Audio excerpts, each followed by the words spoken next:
Ito nga bang Barangay Hinebra ngayon at ang independent team na Rain or Shine Elasto Painters ay malapit nang gumawa ng isang malaking trade transaction at ito'y isa sa mga plano ng Hinebra pati na ng Rain or Shine para palakasin pareho ang lineup nila dahil kahit magkalaban yan, halos pareho sila ng objective, pareho nilang gustong magkampiyon ngayon at syempre ayaw nilang maka-Grand Slam ang TNT. Ayon dito sa mga reports, ite-trade na raw nitong Rain or Shine Elasto Painters ang kanilang big man na si Keith Datu dito sa Barangay Hinebra. At ang magiging kapalit naman yan ay si Ben Adamos at sasamahan daw ng isang first round draft pick ni Coach Tim Cone. Kapag natuloy ang nasabing trade, makukuha na ng Barangay Hinebra yung kanilang kinakailangan na sentro dahil itong si Adamos ay hindi naman daw bumabagay dito sa triangle offense ni Coach Tim Cone. At yan ang dahilan ayon sa mga reports kung bakit ngayon itong lineup ng Barangay Hinebra ay ready na i-welcome itong si Keith Datu sa kanilang roster para mag-umpisa na rin ng practice dahil syempre malapit nang mag-umpisa yung kampanya ng Barangay Hinebra dito sa Philippine Cup. Sa panig ng Rain or Shine Elasto Painters, hindi naman nila nakikita na sila ay madulugi dito sa trade dahil okay din naman maglaro. Itong si Ben Adamos hindi lang nabibigyan talaga ng playing time dito sa Rain or dito sa Barangay Hinebra. Kung siya mapupunta dito sa Rain or Shine Elasto Painters, diyan sigurado makakakuha siya ng minuto at magagamit ng mabuti.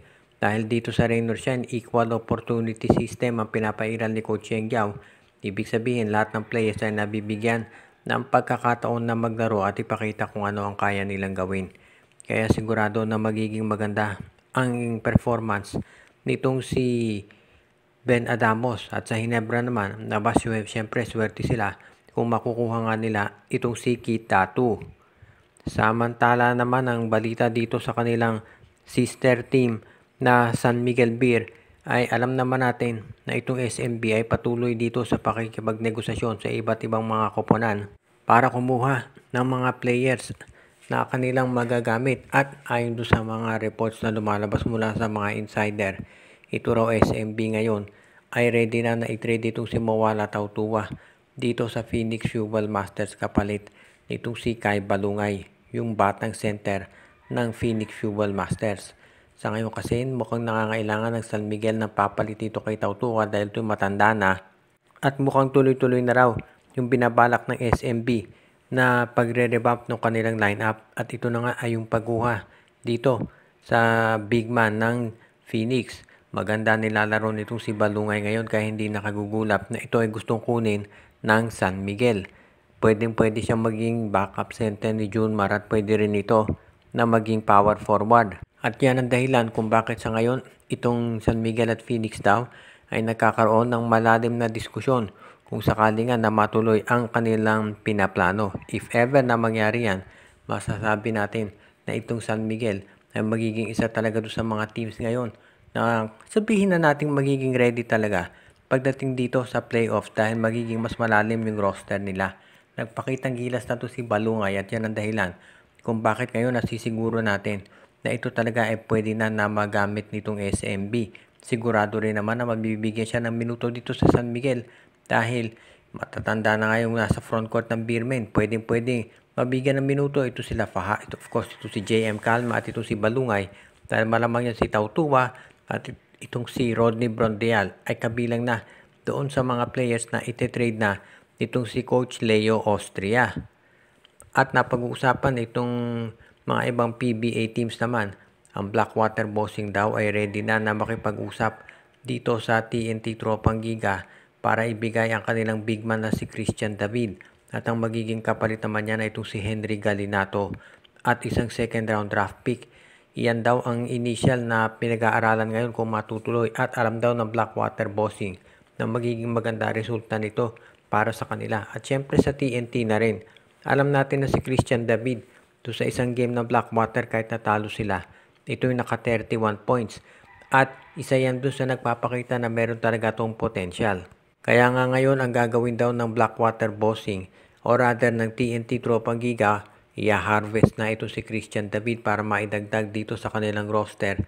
Dahil yan talaga ang gusto nilang magamit ngayon at gustong masiguro nitong lineup ng TNT Tropang Giga na yung kanilang mga players ay magiging fit na para dito sa kanilang binabalak na Grand Slam. Alam naman nating lahat na itong TNT Tropang Giga ay mag-isa na doon sa mga top teams ngayon, at kung madadagdag dyan itong si Christian David, mapupunuan na yung pagkukulang nila habang iniintay pang bumalik itong si Brandon Rosser mula doon sa kanyang injury.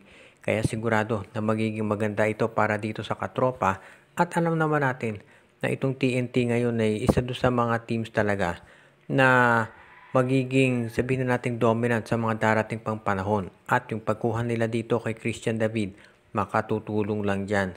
At asahan natin na hindi ito matatapos dyan dahil syempre, kahit nandyan na si Simon Enciso, temporary solution lamang yan. At asahan natin na eventually, itong si Cedric Barefield o si Robert Bolick, mapupunta rin yan dito sa lineup ng TNT Tropang Giga eventually. Kaya abangan natin yan. At ang huli nating balita naman ay tungkol dito sa Magnolia Chicken Templados na posibleng pumasok sa isang transaksyon kasama ang Converge Fiber Xers. Dahil ang Converge ngayon, obviously, alam nyo naman ito lahat na naghahanap sila ng point guard na pwedeng maidagdag dahil may injury nga si Jordan Heading. At ngayon daw, ayon doon sa mga reports, mukhang kinakailangan talaga nila ay kunin itong isa sa mga guards ng Magnolia katulad ni Jerica Hanmisi o kaya si Jerome Lastimosa.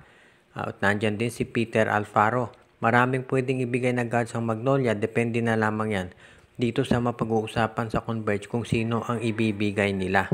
Siyempre, ang Magnolia Chicken Templados ayaw naman niyang magpadugi if ever gumawa ng trade. Pero sigurado namang magiging patas ang offer ng Converge. Kung inyong maaalala, nagka-trade na dati itong Converge at Magnolia kung saan si Abu Tratter ay napunta dito sa Magnolia Chicken Templados. At ito namang si Adrian Wong napunta diyan sa Converge Fiber Xers. So marami na tayong makikita na pagbabago dito sa lineup ng Converge, at sigurado tayo na itong Magnolia naman ay papayag dyan sa mga ganyang transactions as long as sila mismo ay makikinabang din. So, although masasabi natin na TNT at Ginebra pa rin ang favorite dito sa Philippine Cup, pati na syempre San Miguel, ito pa rin Magnolia at Converge ay matatawag na mga may tsansa, lalo na kung magkakaroon sila ng trade at parehong makikinabang ang dalawang koponan. Kaya yan ang balita natin dito sa dalawa. At of course, doon sa mga nagtatanong kung ito ba si Chito Victorero ay papalitan, mukhang ito last conference na niya chance talaga para ipakita kung ano ang kaya niyang gawin. At if ever nga na ito si Victorero ay mapalitan, malamang yung taga SMC rin ang magiging kapalit niyan, o sabi nga nila ay taga-loob din ang ilalagay ni Alfrancis Chua. Shout out kay RG Bueno at Dalina family, kay Katsakino Dukusin, Malyari Mascarillas, Joshua Giray Espejo at Rosales family, kay Ireneo Salangsang, Dalmacio de Guzman, Anthony Alon. Binabati din natin ang iba pa nating mga taga-subaybay katulad ni Enju, Dexter Domer, Edwin Carmona Jr. at iba pa.